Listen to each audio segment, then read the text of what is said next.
평소 TV를 잘 보지 않아 몰랐는데 우연히 트레드밀에 틀어진 TV를 통해 이상화 선수가 병원에 가서 자신의 무릎의 현재 상태를 확인하는 장면을 보게 되었다. 나 역시 무릎에 대한 관심이 높은 데다가 평소 리스펙하던 이상화 선수는 현재 어떤 상태일까라는 궁금증에 급하게 다시 보기를 통해 그 방송을 보았다. 참고로 방송에서 이상화 선수의 무릎 상태를 설명하는 교수님은 나를 수술해준 교수님과 동일 인물이다. 그렇다. 나는 이상화 선수와 같은 주치의에게 진료를 받는 것이다. 국대 주치의 말이다. 어쨌든 방송을 마저 보다 보면 이상화 선수가 운동하는 모습이 나오는데 오늘은 이상화 선수의 운동 방법에 대해서 이야기해보고자 한다. 아마도 많은 시청자분들이 궁금해하지 않았을까 싶다. 그럼 Let's get it! 첫 번째 운동은 정말 짧게 지나가서 못 봤을 수도 있는데 엉덩이 운동을 했다. 준비물은 이런 루프 밴드면 충분하다. 루프 밴드가 없다면 밴드를 묶어서 하는 방법도 있다. 만약 밴드가 아예 없다면 로켓처럼 팡 쏘는 배송몰에서 얼마 하지 않으니까 하나 사는 것도 추천한다. 역시 운동은 장비가 좀 있어줘야 할 맛이 난다. 어쨌든 먼저 의자에 앉고 밴드를 무릎보다 살짝 아래에 건다. 그리고 다리를 벌리면 되는데 무릎이 아니라 허벅지를 옆으로 벌려준다는 느낌으로 벌려야 한다. 그래서 밴드와 허벅지와의 간격이 동일해야 한다. 이 운동은 엉덩이 근육의 기능을 향상시키는 운동인데 특히 엉덩이 옆 근육을 활성화시킬 수 있다. 엉덩이 옆 근육이 기능을 잘할수록 균형을 잡는 게 좋아지고 균형을 잘 잡게 될수록 무릎에 대한 부담감은 줄어들게 된다. 두 번째 운동은 레그 익스텐션이라는 운동을 했는데 허벅지 앞 근육을 위한 운동이다. 헬스장에는 이 머신이 있다. 방송을 보면 이상화 선수가 다리를 뻗고 위에서 버티는 동작을 할 때 아파하면서 다리가 떨리는 것을 볼 수 있다. 보통 연골연화가 있는 사람들에게 나타나는 특징이다.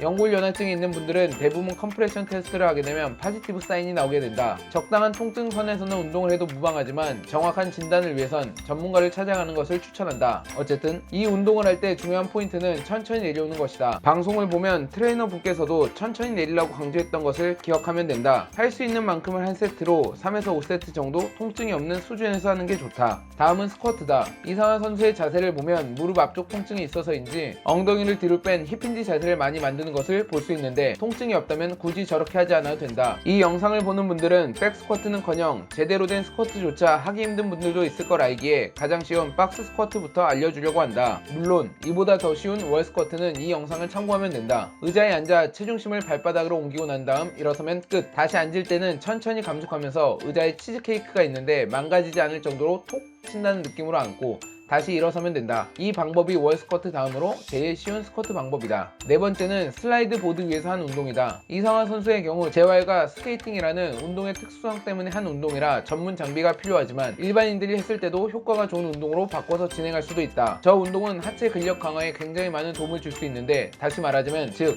엄청나게 힘들다는 것을 의미한다. 미리 말하자면 이 운동은 기본 무릎 재활이 다 끝난 수술 이후 시간이 꽤 흐른 즉 평소 달리기를 할 정도의 수준은 돼야 큰 무리 없이 할 수 있다. 준비물이 하나 필요하다. 방송에서 나온 것 같은 고급 장비는 아니고 이런 슬라이드가 있으면 좋다. 아 뭐야 난 저런 것도 없는데 라는 생각이 드는 여러분들에게 대체품을 알려주겠다. 왜냐면 난 친절하니까. 바로 걸레. 요거면 충분하다. 자세는 허벅지와 배가 거의 맞닿을 정도로 깊이 숙여준다. 엉덩이를 뒤로 뺀 힙힌지 자세를 만들어준다. 그 상태에서 반대쪽 다리를 옆으로 밀어준다. 20번 정도를 할 수 있다면 그 사람의 하체 근력은 꽤 좋은 편이라고 할 수 있다. 하는 동안 허리가 둥그렇게 말린다면 다리가 아니라 허리가 아플 수 있고 그렇다면 이 운동은 안 하는 게 낫다. 그 밖에도 사이드 플랭크를 했는데 그건 무릎 재활이라기보다는 코어 운동으로 진행을 한 것 같고 짐볼 원레그 브릿지는 코어와 엉덩이, 하체 근력을 위한 운동인데 일반인 분들은 바닥에서 하는 원레그 브릿지만으로도 충분하다. 마지막으로 남편의 햄스트링 마사지로 아름답게 운동을 마무리했다. 물론 방송에서 담지 않은 더 많은 운동들이 있을 수 있지만